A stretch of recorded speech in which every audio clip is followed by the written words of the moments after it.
મારું નામ છે રાધાબેન મગનભાઈ રોજાસરા અને ખેતી કરી છે. આ વાડી જોવો છો ને તમે, આની અંદર કોઈ કેમિકલ નથી નાખ્યું, તોય છતાં જો ફાલ ફૂલ એટલું છે, ફ્લાવરિંગ એટલું છે, કલર એવો છે, પછી આને કાંઈ ઘટતું નથી. એની અંદર સરગવાનું વાવેતર કરીએ છીએ, સિંગનું વાવેતર કરીએ છીએ, હળદરનું વાવેતર કરીએ છીએ, કઠોળમાં મગ, મઠ, અડદ, જે કાંઈ રસોડાની વસ્તુ જોતી હોય તમામ વસ્તુ હું મારી વાડીમાં ઉગાડું છું.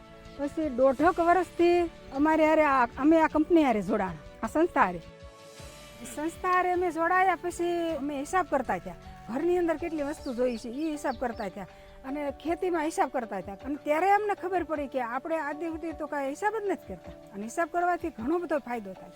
કારણ કે જે આ લાગણીની જગ્યાએ લાગણી, વેપારની જગ્યાએ વેપાર.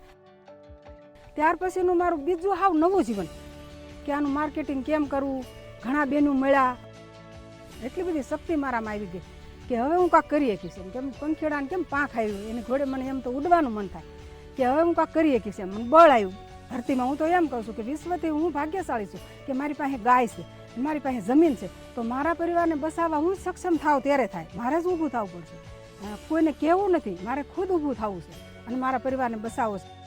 આ સંસ્થાનો હું તો ખૂબ ખૂબ આભાર માનું છું. અને જો આવી સંસ્થાઓ અમારા જેવા બહેનોને, અમારા જેવા ખેડૂને જો આવી સહાય કરે તો અમે ખૂબ આગળ વધવા હજી માંગીએ છીએ, હજી અમારે આગળ જવું છે.